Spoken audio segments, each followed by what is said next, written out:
La plática que voy a hablar es, en primer lugar, hace referencia a lo que es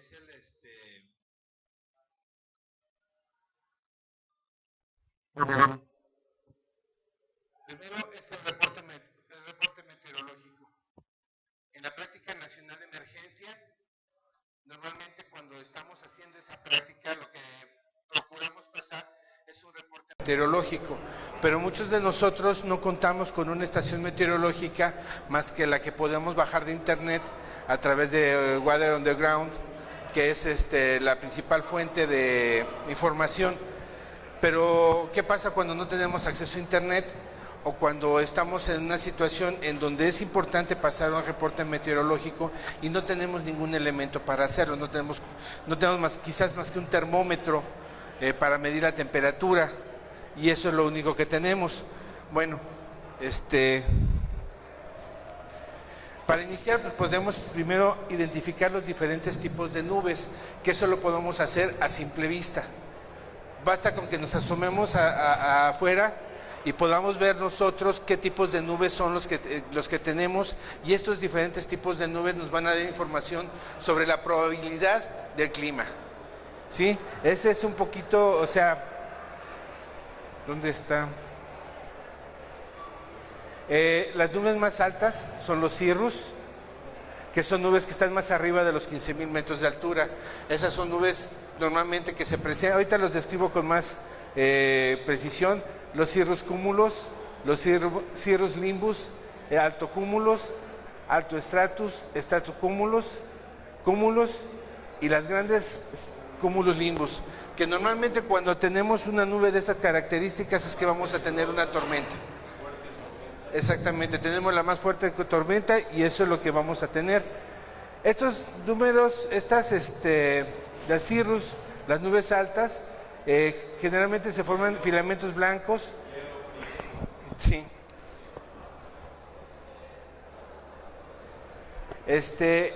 Lo importante es fijarnos que cuando se presentan aisladas son síntomas de buen tiempo. Sin embargo, si se presentan acumuladas hacia el horizonte, está indicando un cambio de tiempo, un cambio de clima, lo que puede ser algún frente o borrasca, ¿sí? Y si son transversales al viento, indican que hay una corriente de chorro a gran altitud. Los cirrostratos son nubes altas, normalmente producen un velo nuboso transparente y blanquecino de aspecto fibroso. Estos pueden ser vanguardia de un frente cálido, pero el problema es que se puede asociar para formar los cumulonimbus, que son las nubes esas de desarrollo vertical muy importante, que pueden ser indicadores de una fuerte tormenta. Tipo Yunque, exactamente. Los altocúmulos pues, son lo que llamamos normalmente cielo aborregado, en lenguaje coloquial. Estos aislados, cuando están en grupitos, pues no hay ningún problema. Sin embargo, cuando el cielo está completamente cubierto por este tipo de nube, nos está hablando de que viene una borrasca fuerte. En lugares altos, esto es indicativo de que va o a haber agua, nieve o que va a nevar. Es una probabilidad. Uy, no cambia. El alto estratus es una nube media que más o menos se aparenta una lámina o capa de nubes grisácea o azulada. Esto nos habla también, tiene algunas partes delgadas que permiten ver el sol levemente, y este tipo de nubes nos habla de que el tiempo está cambiando y que puede llegar a presentarse algún tipo de lluvia. Estas nubes son nubes de tormenta, de lluvia. Una lluvia, tal vez no una tormenta torrencial, pero sí que va a haber lluvia. Y eso, si nosotros lo observamos, podemos pensar que puede haber, lluvia continua, así que de esas lluvias que duran mucho tiempo. Estos cumulonimbus son nubes de desarrollo vertical, producen casi siempre tormentas, precipitaciones en forma de chubascos, lluvia de granizo. También una de las cosas importantes son las descargas eléctricas que vienen acompañadas con este tipo de nubes. Este tipo de nubes prácticamente me atrevería yo a afirmar que este tipo de nubes, cuando las tenemos en nuestro horizonte, nos van a provocar una tormenta eléctrica, y pues eso es un indicativo de que a veces ya no podemos continuar transmitiendo y mejor hay que apagar los equipos, no vaya a pasar algún accidente. Exactamente. Ahora, muchas veces nosotros decimos, bueno, las condiciones del cielo, y aquí es donde hay es la intención de unificar un criterio. Cuando decimos que el cielo está despejado, este es el cielo despejado, o estas dos cuadros de arriba nos pueden estar indicando que el cielo está despejado o casi totalmente despejado. Cuando está parcialmente nublado, estamos hablando de estas dos condiciones. Siempre que se observen huequitos de cielo, podemos hablar de que el cielo está parcialmente nublado o medio nublado. Porque a veces decimos, y con perdón de mi ignorancia, el cielo está calinoso. Me dicen, el cielo está calinoso, y yo me quedo, ¿calinoso? ¿Qué es calinoso? Lo he buscado en el diccionario y no lo he encontrado. Es un término que yo desconozco, entonces no me quedo así como en blanco sin saber qué es calinoso. Si alguien sabe qué es calinoso, le agradeceré que me lo diga. Cuando hablamos de cielo nublado, no se ve absolutamente ningún hueco del cielo azul en ninguna parte, y está completamente cerrado. Nubes que son blancas en las partes altas y grises a negras en las partes bajas. Eso es completamente nublado y nos está pronosticando lluvia. Ahora, ¿qué hacer con el viento? El viento es otro problema que tenemos nosotros muy importante. Hay una escala que se desarrolló para los marinos, que permite estimar, es una estimación visual, no tiene ninguna precisión instrumental, esto es importante, pero en una situación de emergencia puede ser importante poder mencionar más o menos cuáles son las características que tenemos. Esta escala fue desarrollada por Sir Francis Beaufort en 1806 y nos habla, ahí ya se apagó esta cosa, no lo veo, nos habla precisamente de la intensidad de las ráfagas del viento. Esta es una tabla en donde utilizan banderas para describir las diferentes situaciones de velocidad. Cuando la bandera está completamente pegada al palo y al asta, y no hay ningún movimiento, podemos hablar que hay una calma en el viento es cero. Si empieza a moverse un poquito la bandera, entonces podemos estar hablando que tenemos aproximadamente 2 nudos, o estamos hablando en kilómetros por hora de 1.5 a 6 kilómetros por hora. Si estamos hablando de que ya la bandera se empieza a despegar y empieza a abrir más, estamos hablando de 6 a 12 kilómetros por hora. Si la bandera se separa completamente y yo lo conozco como flamear, que empieza a ondear la bandera, estamos hablando entonces de que hay una velocidad de 12 a 20 kilómetros por hora. Si el flameo es más amplio y ya la bandera está completamente horizontal, ya estamos hablando de un viento que va de 21 a 29 kilómetros por hora. Si el flameo o el ondeo de la bandera es muy rápido, horizontal y muy rápido, ya estamos hablando de 30 a 39 kilómetros. Más de 40 kilómetros, la bandera ya puede llegar a un momento determinado a que empiece a sufrir daño, de que la bandera empieza a moverse tan rápido que empiece a sufrir algún daño. Cuando estamos en presencia de un viento demasiado fuerte, alrededor de los 75-82 kilómetros por hora, es cuando empezamos a ver efectos sobre las construcciones, se empiezan a volar tejas, las ramas de los árboles se empiezan a romper, etcétera. Y esto ya no está hablando de una condición de una depresión tropical o de un principio de una tormenta tropical quizás. Ya cuando son vientos mayores entre los 82 y los 101 kilómetros por hora, evidentemente ya estamos dentro de una tormenta tropical y los vientos son extremadamente fuertes. Las condiciones se empiezan a levantar, los árboles se empiezan a ser arrancados de raíz y obviamente las ramas se empiezan a volar por todos lados. Esta tabla la bajé de una página que es un manual para estaciones móviles, estaciones de radioaficionados móviles para servicios de emergencia. Después, si quieren, les puedo pasar la página. Este es otro índice de deformación de Gris-Putman, en donde lo que vamos a ver, en donde lo que vemos es con referencia a la deformación de los árboles. Y aquí viene la velocidad en millas, en kilómetros, en metros por segundo y en nudos, dependiendo de la deformidad que tiene cada uno de estos cuadros, y nos va indicando cuál es la velocidad del viento.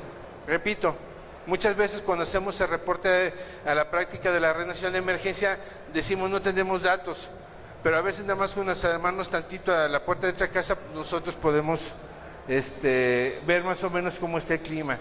Esta es la tabla de Beaufort. No, perdón, ya estoy hablando de la dirección de los vientos, ¿no? Pero ¿cómo podemos hacer si no tengo una veleta para saber cómo hacer estoy en el campo, está soplando fuerte el viento y quiero saber cómo hacerlo? Pues podemos hacer una pequeña cola con una tablita a la cual amarramos un hilito, y a este hilito le ponemos una motita de tela y le ponemos un pequeño compás. Obviamente la línea del compás que nos va a indicar la dirección se pone en dirección al centro del palito que estamos poniendo, y esto lo podemos poner en cualquier superficie plana que nos permita de tal manera poder ver cuál es la dirección del viento. Sí, obviamente la dirección del viento nos va a ser indicada por la dirección que tome la colita que tenemos ahí colada, ahí colocada en la palita. Y con la tabla anterior nosotros podemos saber hacia dónde se está dirigiendo el viento que estamos teniendo nosotros en la estación desde donde estamos operando.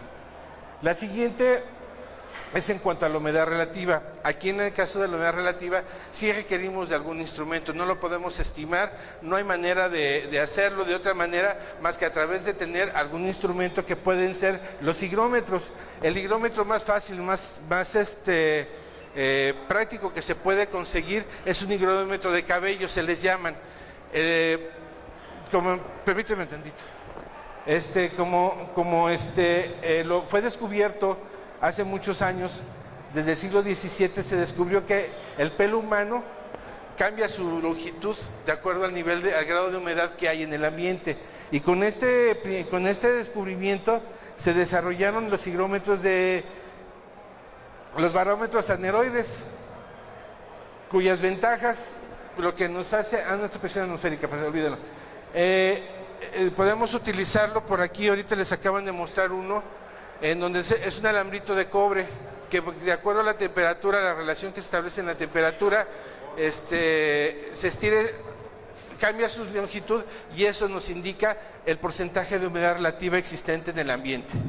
Eso es importante porque si relacionamos el viento, la temperatura ambiente con la humedad relativa, podemos ver cuáles son las condiciones de probabilidad de lluvia, que eso afecta el siguiente parámetro, que es la presión atmosférica.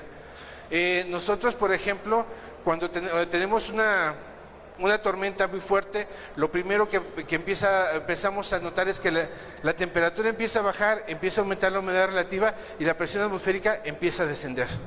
Un parámetro importante que todos debemos conocer en nuestra localidad es cuál es la presión atmosférica normal, en condiciones normales, para que nosotros podamos identificar aumentos de presión atmosférica. Nos indican presión alta, cielo despejado, sin lluvias. Si la presión está por debajo de ese valor promedio anual de presión atmosférica, nos está indicando que se está acercando alguna precipitación o está viendo un cambio de clima. Los que vivimos en la costa es muy importante que lo conozcamos, porque las tormentas tropicales, depresiones, etcétera, generalmente provocan una caída de frecuencia muy importante. El huracán Odile, la presión mínima que alcanzó fue de 950 milibares, cuando la presión normal es de 1013 milibares. Entonces bajó mucho la presión, más de 60 milibares bajó la presión, y eso es un indicativo de la fuerza que tuvo este fenómeno. Los barómetros, estos tipos de barómetros, son muy prácticos por una simple y sencilla razón: son portátiles, y los podemos traer prácticamente para todos lados. Aquí tenemos uno que nos indica, este es un hidrómetro y un termómetro, ¿sí? Y hay algunos otros que también traen el barómetro. Y esos barómetros nos pueden ser mucha utilidad porque de eso, combinado con las nubes, con la dirección del viento, podemos saber, perdón, podemos saber cómo está la situación de nuestro clima. Depende de muchas variables. Aquí estoy hablando de la presión atmosférica, depende de la altitud. O sea, la presión atmosférica de Querétaro es diferente a la presión atmosférica de Colima, por ejemplo, o la presión atmosférica de Colima es diferente a la presión atmosférica de Manzanillo. Entonces tenemos que tener ese conocimiento de cuál es la presión que tenemos en nuestra localidad. Como dice aquí, cuando el tiempo es lluvioso se detecta que la columna de mercurio se sitúa por abajo de los 1013 milibares. Cuando el tiempo está soleado, esta columna sube por encima de ese nivel.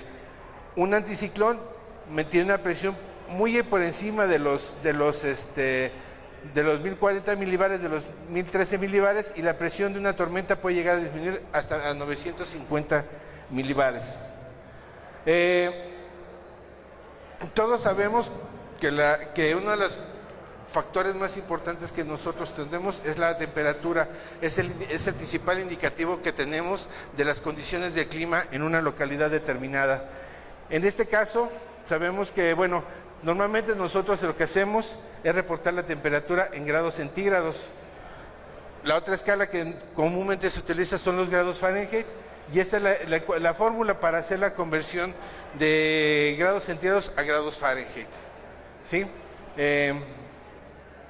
Obviamente sabemos que en el verano, con respecto al invierno, hay variaciones de temperatura muy importantes, y bueno, la intención de esta pequeña plática era, por un lado, unificar los criterios al momento de hacer el reporte en la práctica de la red, y por otro lado, conocer cuáles son los factores y de qué manera nosotros podemos hacer un reporte sencillo, sin mucha complicación a la hora de la práctica de la red. ¿Por qué? Porque muchas veces cuando estamos en una situación de emergencia es importante decir cómo está la condición del clima para poder prever lo que se pueda presentar, y más las estaciones que están en el lugar donde está ocurriendo el evento, porque ellos son los que pueden decir en un momento determinado pensar o anticipar qué es lo que puede llegar a ocurrir. Permítanme un momento, voy a abrir la siguiente presentación.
Bueno, la segunda parte de esta plática es darles y poner a consideración de todos ustedes lo que son los radiogramas de emergencia que están establecidos por la IARU, la Unión Internacional de Radio Amateur, de Región 2. Este documento creo que es muy importante en el sentido de que cuando estamos en una situación de emergencia, nosotros tenemos que ser capaces, como radioaficionados, de acuerdo a los reglamentos que nos rigen, de la Secretaría de Comunicaciones y Transportes, no nada más porque también se me ocurra decirlo, pero nosotros tenemos que conocer qué es un radiograma de comunicaciones de emergencia, cómo se tiene que establecer y de qué manera lo debemos nosotros manejar. En muchas ocasiones, y más lo que acaba de ocurrir en la península de Baja California Sur, esa situación, junto con lo que pasó hace un año, paradójicamente, con el huracán Manuel y el huracán Ingrid, que también afectaron importantemente a la República Mexicana, el no tener la costumbre de utilizar este tipo de documentos hace que mucha información se pierda o que no se consiga realizar los contactos que se requieren o transmitir los mensajes que se necesitan transmitir. Este pequeño texto habla de que nosotros somos capaces, nosotros los radioaficionados somos capaces de transmitir en todos esos modos, ¿sí? Y que hay en algunas ocasiones los modos digitales nos pueden ayudar mucho con los comunicados de alta prioridad. Entonces, el transmitir en los diferentes tipos de modos, conocerlos, todos debiéramos tener la habilidad y la capacidad para poder manejar cualquiera de estos modos de todos los que tenemos a nuestra disposición. Ahora, recordemos que los comunicados de los que nosotros podemos ayudar en una situación de emergencia, primero, y una cuestión importante, es la emisión de datos y el apoyo a estaciones gubernamentales y no gubernamentales, pero una situación muy importante que se da también y que no tenemos que descuidar y que quizás tal vez sea nuestra principal acción, sea la localización de personas, el restablecer los contactos familiares, que en muchas ocasiones esos contactos familiares por este tipo de fenómenos se pierden. Este es el esquema de lo que es un radiograma de emergencia.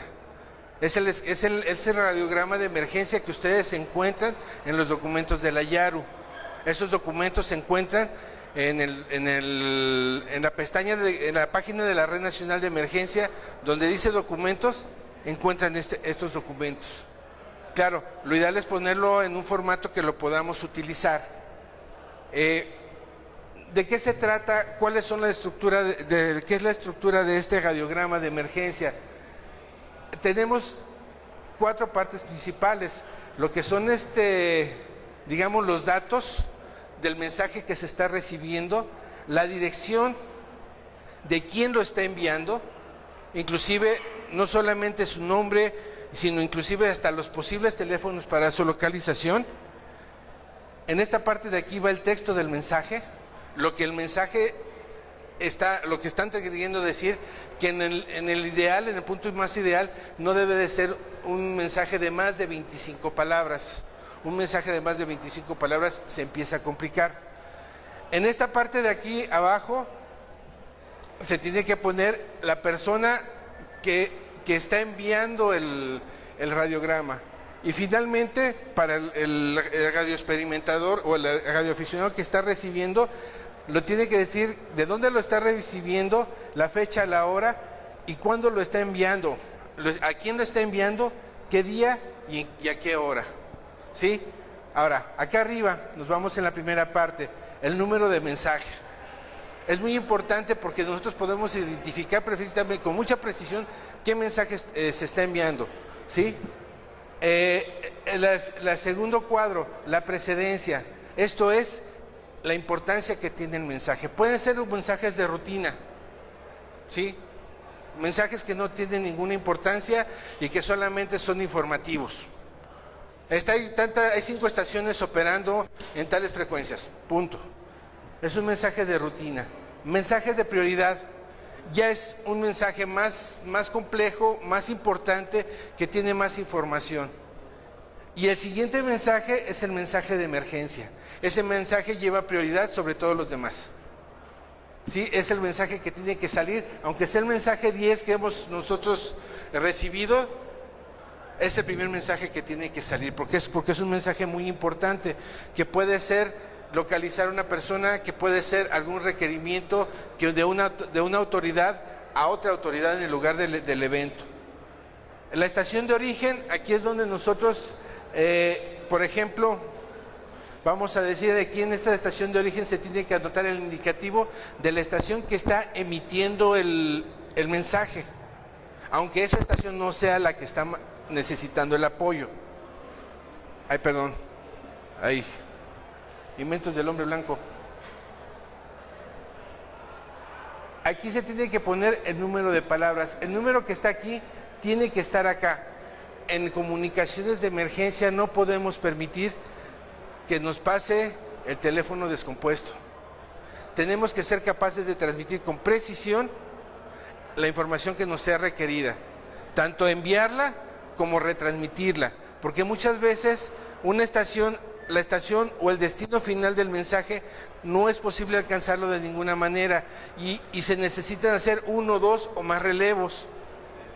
Y si no tenemos este cuidado de tener la cuenta del número de palabras que estamos poniendo en el mensaje, ¿sí?, podemos perjudicar la información que se está solicitando. Por eso es tan importante esto.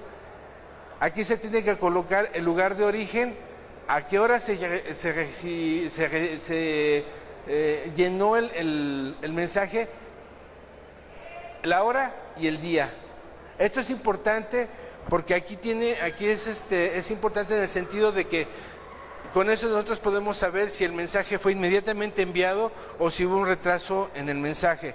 Esto de aquí tiene que checa con la precedencia, ¿sí? Tal vez un mensaje de rutina a lo mejor no se transmite de manera inmediata porque no tiene mucha importancia, es meramente informativo. Pero un mensaje de emergencia, prácticamente el tiempo de recepción y de llenado tiene que ser prácticamente con muy poca diferencia con el tiempo de envío, ¿sí? Independientemente de que sea enviado en relevo. ¿Por qué es importante anotar a quién se lo estamos enviando? Para poder seguir la cadenita de cuáles fueron las estaciones. Permíteme tantito. Permíteme tantito, ¿sí? Esto es importante porque de esta manera nosotros podemos seguir la cadena de estaciones que han seguido. Creo que hay un recado Lo mandaron de Cabo San Lucas. Ah, sí, pero ahorita no tiene. Permíteme tantito. Ahora, aquí hago una descripción más o menos de cuáles son los componentes del radiograma. Ay, perdón. Una disculpa, me puse nervioso. Los componentes del radiograma ya los expliqué. Son preámbulo, dirección. Preámbulo, texto, dirección. El preámbulo: para mejorar la administración del radiograma siempre es necesario considerar datos como número de mensaje de estación de origen, precedencia, hora y fecha. La dirección debe de incluir todos los datos: nombre completo, nombre e indicativo, dirección postal, ciudad, estado, código postal del destinatario, del destino final del mensaje. El texto no debe estar limitado a 25 palabras o menos si es posible, y al final la firma, que puede ser simplemente el nombre completo o un nombre y la señal distintiva, y ocasionalmente dirección y número de teléfono para el retorno. O sea, una vez que nosotros recibimos el mensaje, aquí tenemos que enviar la respuesta de esa información. Esto es lo que es el radiograma de emergencia. Como comentario adicional, quiero decirles que una cosa que es muy importante en las comunicaciones de emergencia es el saber esperarnos, presentarnos. Hay una estación que está llevando el control, que es la que está administrando en ese momento esa frecuencia, y nosotros lo que tenemos que hacer es decirle: fulanito de tal, soy XE1 Alfa Tango Zulu desde Colima, atento y a la escucha, y permanecer QRX todo el tiempo. Si no me requieren, lo único que tengo que hacer: fulanito de tal, XE1 Alfa Tango Zulu, deja la frecuencia, regreso en tanto tiempo, y ya. No estar preguntando a la estación que está recibiendo y mandando mensajes: oye, ¿cómo está el clima? ¿Cómo están allá? ¿Necesitan algo? Si obviamente necesitan algo, muchísimo. Nosotros lo único que tenemos que estar haciendo ahí es apoyándolo, porque si, oye, Colima, fíjate que no puedo comunicarme con Querétaro, necesito que mandes esta información a tal fulano en Querétaro. Entonces pues, sale Colima y dice: ok, pásame la información, tomo. checo la información y digo, y me voy a hablarle por teléfono a Querétaro para pasarle la información. Cuando yo recibo la información, me vuelvo X1 Alfa Tango Zulu con la respuesta y vuelvo a intervenir. Pero no más allá de eso, nuestra intervención en la comunicación de emergencia debe de ser a la escucha principalmente, ¿sí? Ahora, si nos toca operar, esa es otra razón, y es cuando nosotros nos damos cuenta de que cuando estamos operando, las estaciones que llegan a platicar o llegan a preguntar información, nos están evitando, porque a veces las estaciones en el lugar donde está ocurriendo el fenómeno, normalmente, por desgracia, están trabajando en condiciones precarias, con señales de poca intensidad, con antenas que no son las adecuadas quizás, y es importante para poderlos escuchar. No sé si tengan alguna pregunta o algo, algún comentario, y eso sería todo lo que yo tendría que presentarles. Muchas gracias.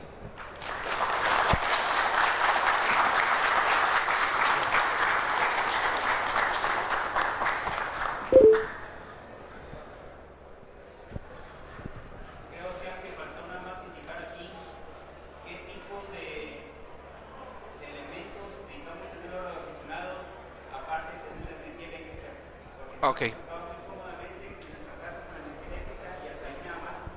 Bueno.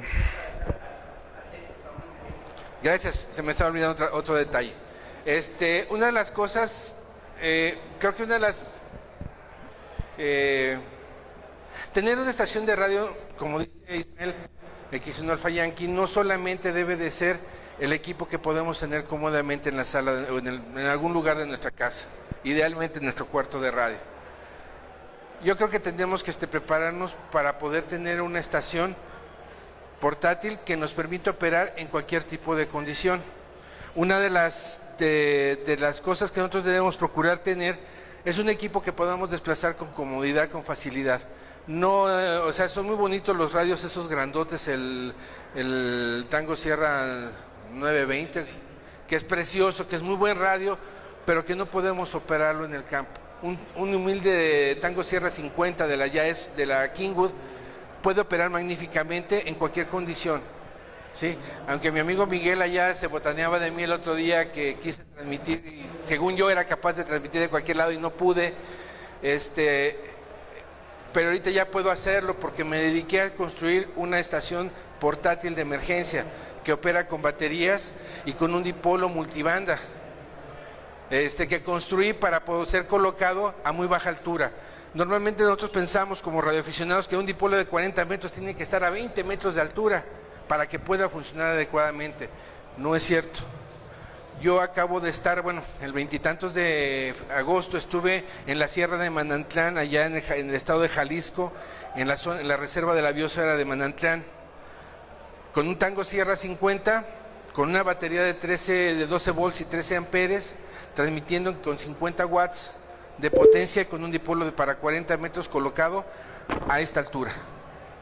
Sin más que eso, fue las condiciones que estuve transmitiendo. Tuve contactos con Porfirio en Morelia, con Ricardo Lares en Puebla, muy bajito, con muy malas condiciones, Ricardo, si no mal recuerdo, pero también tuve contacto con Ricardo en Puebla, desde allá, con XC2 Yankee Uruguay Lima en San Luis Potosí, con XC2 Juliet Alfa en Mazatlán, Sinaloa, y con otras estaciones en diferentes estados de la República desde allá. La limitación obviamente aquí es la batería, el consumo de la batería. Sin embargo, podemos contar con una planta de generadora que nos puede facilitar el tener, y si no, pues la planta generadora que tiene 4 ruedas y nos lleva a todos lados, que es nuestro coche, que lo podemos acercar y conectar el radio ahí directamente a la batería, no a través del circuito del carro, porque puede generarnos problemas. Esas son las condiciones que debemos estar preparados, y tener una antena que nos pueda ayudar, una antena de fácil instalación que pueda ser instalada en muy poco tiempo. Me acaban de comentar Rubén y Hugo que participaron en el simulacro de ayer, el 19 con relación al terremoto del 19 de septiembre, en el que pareciera ser, y que me da mucho gusto que hayan sido así como que las estrellas del evento, porque por primera vez fueron tomados en cuenta y puestos en donde todo el mundo los podía ver, en donde ellos, como ya lo dijo, en 9 minutos instalaron 5 estaciones funcionales y que además establecieron contactos a diferentes lugares del país. Eso demostró la habilidad y la capacidad que tenemos o que debiéramos tener los radioaficionados para responder a una emergencia. Ahora, me preguntaba el colega, ¿tu nombre, colega?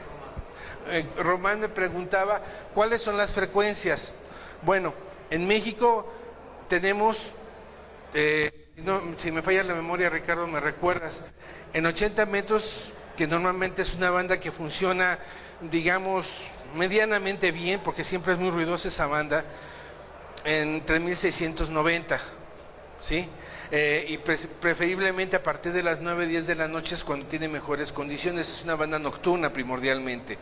Otra banda más vespertina que diurna, 7060, esa es la banda de la Red Nacional de Emergencia. Sin embargo, 7095 está la Red Mexicana de Emergencia y Protección Civil de la ARAM. También ellos están muy al pendiente de todas las necesidades que tenemos. La Red Nacional de Emergencia no es la única que existe.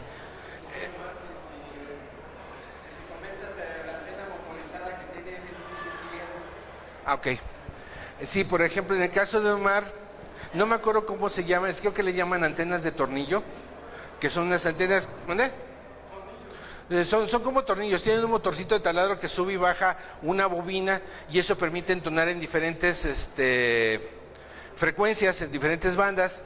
Y en el caso de Omar Álvarez, que es un Alfa Oscar de Colima, él la tiene montada en un tripié, entonces saca el tripié, pone la antena y con su control la va entonando en función de la necesidad que tenga, ¿sí? Existen los dipolos, en mi caso yo utilizo un dipolo de 40 metros, o sea, de media onda, pero colocado horizontalmente a una altura de 2 metros. Si ese dipolo hubiera funcionado mejor si hubiera puesto un reflector, una especie de reflector a 1 metro de altura, exactamente abajo de la antena. Si lo hubiera colocado hubiera funcionado mejor. Es una antena de incidencia casi vertical. El doble de, ¿cómo se llama?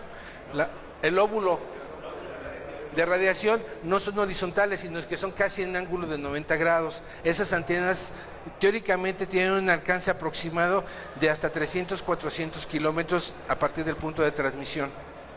Entonces, facilitan que se puedan hacer comunicaciones y en ese rango de distancia, pues se pueden contactar estaciones que ya no están en la situación de emergencia que requiere ser atendida. Las otras frecuencias en 20 metros es 14.120 y no me recuerdo si en 15 y 21.120 en 15 metros. Esas son las frecuencias. En VHF, la frecuencia que todos debiéramos tener programada en nuestros portátiles y en nuestros radios de 2 metros es 144.500, que esa es la frecuencia que tenemos los radioaficionados asignados por la SCT como la frecuencia de emergencia para los radioaficionados.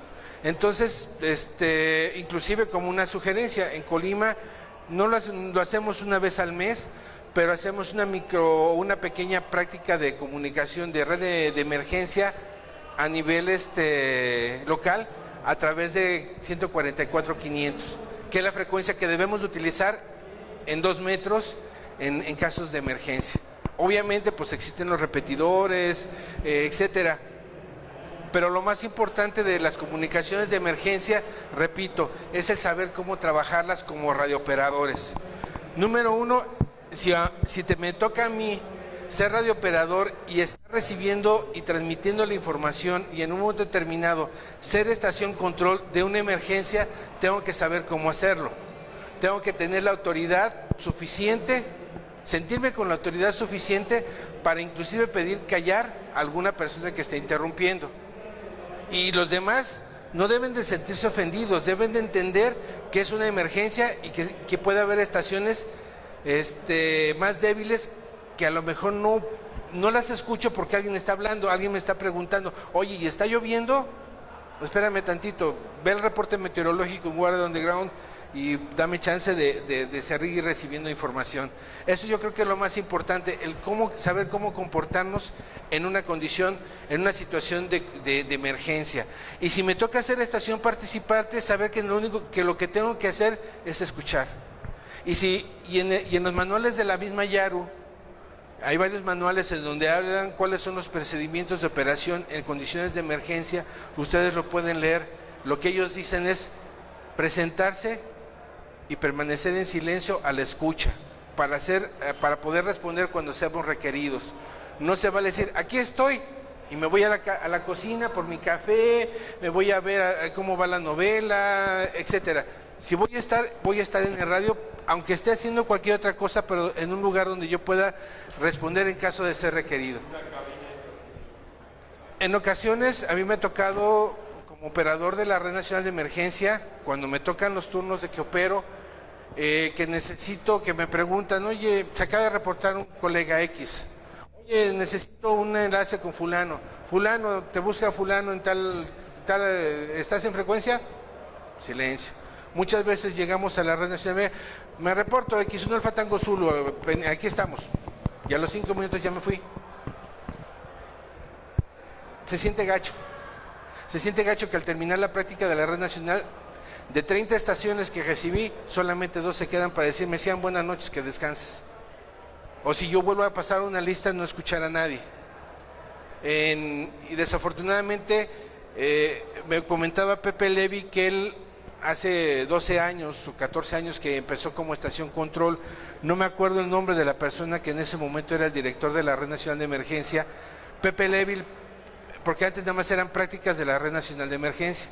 Pepe Levy pidió que se incorporara la palabra entrenamiento, porque es en realidad un entrenamiento para la estación control, el poder escuchar y recibir información y ser capaz de copiarla bien. Y entrenamiento, práctica y entrenamiento para las estaciones participantes para desarrollar la habilidad de transmitir información con precisión. Entonces, por eso Pepe Levy le puso entrenamiento, haciendo referencia al entrenamiento de fútbol. Para que los equipos puedan funcionar, hay quien tienen que entrenar y prepararse, diseñar jugadas, hacer jugadas de pizarrón, como le llaman, ¿no? Si hasta en los deportes se tienen que hacer entrenamientos, ¿por qué en la radioafición, que es una función muy seria, no hacer entrenamientos? Yo los invito a todos los presentes a que se unan a la Red Nacional de Emergencia, que se unan a la Red Mexicana de Emergencia y Protección Civil, a las prácticas que se realizan todos los días. En la Red de Protección Mexicana de Emergencia y Protección Civil, creo que operan en 7.095, creo que operan de 7 a 9 de la noche en esa frecuencia. No tengo la certeza, no sé si hay alguien del ARAM que me pueda corregir cuáles son las horas. En ocasiones también hacen la práctica en 3.680 a partir de las 9 y creo que hasta las 11 de la noche está Jorge Beca, XC2, Lima, Víctor Mike. Él generalmente está en 3.680, de las 9 como hasta las 11 de la noche lo he escuchado. Nosotros, la Red Nacional de Emergencia, trabajamos de lunes a domingo, de 8 a 9 de la noche en 7.060 y de 9 a 10 de la noche en 3.690, todas las noches, a pesar de las estaciones piratas, que ya estamos trabajando en eso también para quitárnoslos de encima. 7.060 y 3.690. 3.690 de 9 a 10 de la noche y 7.060 de 8 a 9 de la noche. Y bueno, pues próximamente estamos preparando la realización de un simulacro al que van a ser convocados. Ya estamos trabajando cómo vamos a estructurar ese simulacro en donde los vamos a invitar a participar. Nada más estamos empezando a reunirnos para poderlo hacer. ¿Mandé? La logística, el diseño mismo del simulacro, ¿sí? Y ya se les hará saber, se les invitará y esperamos contar con su participación. Por mi parte es todo, les agradezco y quedo a su disposición por si alguien quiere hacer alguna pregunta o comentario. Porfirio.